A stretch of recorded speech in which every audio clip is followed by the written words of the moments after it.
October 29th, 1929. Black Tuesday. The stock market dropped by 12% in a single day. Fortunes vanished in hours. Banks collapsed in waves. Businesses shut down.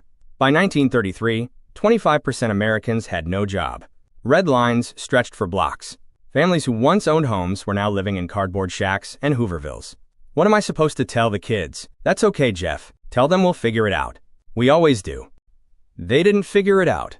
Not for a long time. Their kids grew up thinking full meant not hungry enough to cry. So Franklin Roosevelt came in and threw everything at it.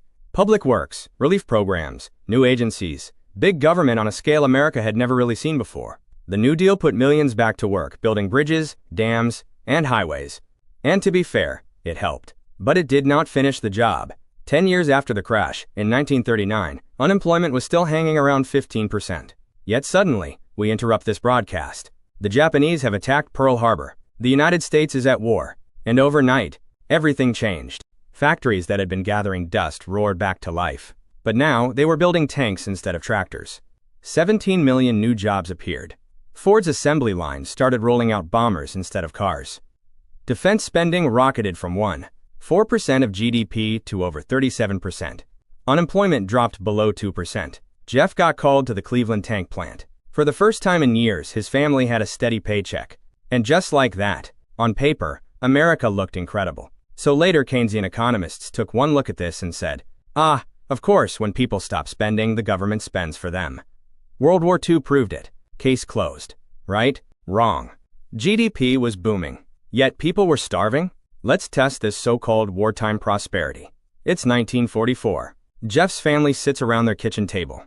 We're out of sugar coupons until next month again, and the meat allocation got cut. 2 pounds for the whole family for the week. Well, at least according to the newspaper, we've never been more prosperous. Great. I'll tell the children to eat the newspaper. This was the reality behind the numbers. Yes, GDP was soaring, but Americans were living under some of the strictest rationing in U.S. history.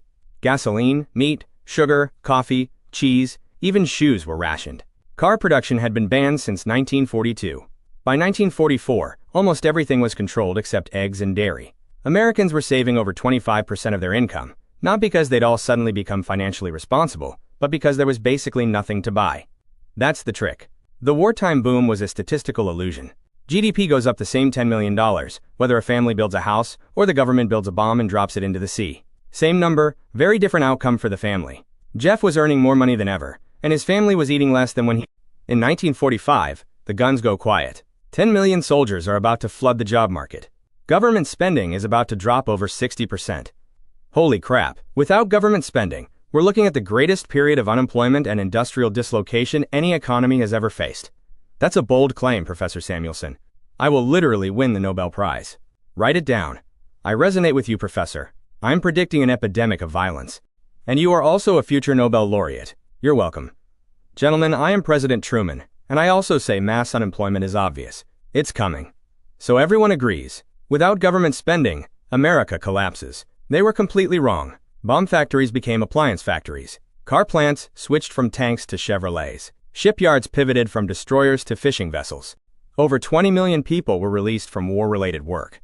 Unemployment peaked at just 3.9%. Truman himself later called it the swiftest and most gigantic changeover that any nation has made from war to peace. The economy didn't just survive the spending cuts. It thrived because of them.